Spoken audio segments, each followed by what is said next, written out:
Hey guys, it's Jenny here, and I just got off of work a couple hours, or an hour or two ago. I visited with a friend. She brought her baby over, and so happy to see her. But yeah, so I just got out of work, so I'm really tired, and I looked at the date and I realized it's the end of June. And so I pitifully looked at my jar to see how much I read this month, and I realized that I literally only read 4 books this month. And I'm so disappointed in myself that I can't even function. And normally I would wait till the very last day of June or early July to film my TBR, but I just started 2 jobs, so I know that I'm gonna be really busy, probably too busy to like read as gung-ho as I go the last couple of days. So I don't even think I could finish any of the books that I just started because I just won't have the time. So that's why I'm gonna film my TBR right now, or my, oh my god, my wrap up right now. I don't remember what I said, but yeah, if I didn't say it, this is my June wrap up. The first book that I read this month was Mosquito Land by David Arnold. This centers on a girl named Min Malone who is not okay. After her parents divorced, her father moves her from Ohio to Mississippi, away from her mother, and then she finds out that her mother is very sick and nobody will let her have any contact with her. So she decides to take a Greyhound to Ohio. So many different things happen on the way there. She meets a very wide variety of different passengers, and on the way there, she just truly discovers herself and realizes what it really does mean to be okay. I really, really, really loved this book so much. It had me crying. It was so good. I loved it so much. I really did love it. Then, right after that book, I picked up The Female of the Species by Mindy McGinnis, and this book had me bawling my eyes out, bawling, sobbing. And this book centers on a girl named Alex. Ooh, what's her last name? Kraft. Alex Kraft. And after her sister is very, very brutally raped and killed, she is angry, and after they find her body and the killer goes away unpunished, she takes matters into her own hands, kills the guy, gets away with murder, because nobody really cares what happened to this guy, because everybody in the town knew that he did that to her sister, but nobody convicted it of him because there wasn't enough evidence. So she took matters into her own hands and killed him, and so she is just a naturally violent person. And then the boy that was there the night of the discovery of her sister's body, his name is Jack Fisher. He's the stereotypical popular jock, but ever since the night that they found Alex's sister, he can't stop thinking about Alex. And eventually he wants to get to know her, so eventually they form this relationship. They end up falling in love, and it's kind of he just really, really wants to get to know her. And so does this girl named PK. Her real name is Claire, but they call her PK because it stands for Preacher's Kid. And she and Alex work together at the Humane Society for Animals, and they just really bond over these animals, and they deal with a lot of abuse cases. But one night they attend this party, and Alex's violence gets the best of her, and just so much happens. I really wouldn't recommend this story to people that would have a hard time with triggers, or just have a problem with descriptive violence in general, because it's really, really dark. This is a very dark book. It has very bright physical properties, but the general content of it is very, very dark, and it's kind of just really depressing. I feel like the story itself is very deep and meaningful, but again, it is very, very dark. So anybody that can't handle very descriptive violence and depressive people and moods and situations, then I wouldn't recommend this book. But if you're looking for a very deep and meaningful read, then I highly suggest this, because I just really, really love this book. As dark and scary and just overall horrifying this book was, I really did love it. It left me crying so much at the end. I couldn't believe it.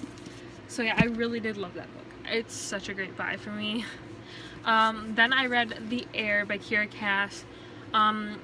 This is technically called the 4th book in the selection series, but I like to call it the first book in the spin-off series of the selection that centers on their daughter, Evelyn.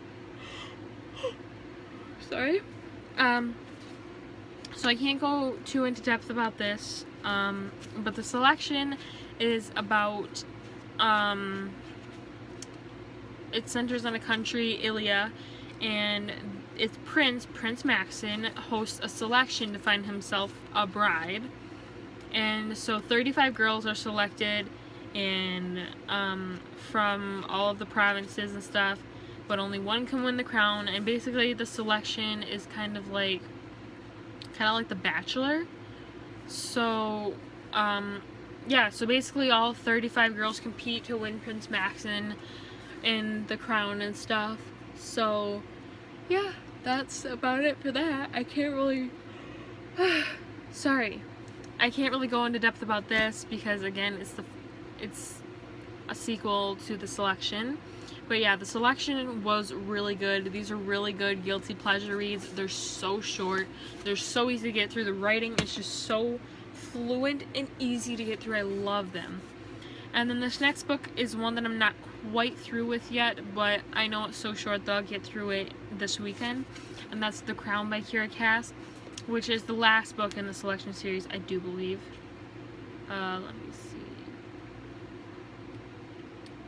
I don't know. This was written in 2016, so if she decides anything else. But yes, this is the last book in the selection series that I'm aware of. And yeah, so this is just the last one. I can't go too into depth about this, but yeah, I already told you about the selection, so that's about it. This was my pitiful June wrap-up. I am really bumming about this. I'll probably just film a really giant July TBR that I'll only get through not even half of. I'll try to make it short though, because I've not been in a very good reading mood. I've been really tired lately, and so much is going on. Taking on 2 jobs at once when you're not used to being in like the workforce. I live on a farm, so I'm used to work. I'm just not used to this much, like, being around people. It's exhausting. I guess it's not the physical work part that's exhausting so much as being around so many people. Yeah, like, just, I guess having to interact with people so much, it exerts my mind as well as my feet. But, sorry.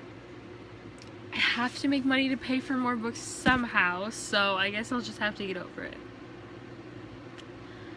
Yeah. Oh well, I'll just be tired. I was going to tell you guys, in my book outlet unboxing, I was going to decide to order some books off of Thrift Books in honor of my over 100 views on my first unboxing. But after I was searching the website, I really don't think I'm going to order off of there because there's just not much available right now that I need or like that I want. Like most of the stuff that I want off of there, they have listed as full price. So I might just make another order to that book outlet. Who knows? Like really, who knows? I might just order again from book outlet because I saw quite a few books that I really wanted off of there. And they're dirt cheap right now in the sale bin, and I'm like, you have to catch that, Jenny. You have. My books just fell over as soon as I looked at them, and that really scared me. I just looked at them, and they were like, whew, fell over. Alright, I will stop talking because I tend to ramble when I'm tired. I'll just stop talking, go pick out some TBR books that I'm going to read for July. Hopefully read for July. And then I will see you guys again in a couple of minutes. So, yes, thank you for watching this very pitiful June wrap-up. If you actually did enjoy this video, which might shock me, give it a thumbs up and comment and subscribe. I love talking to you guys.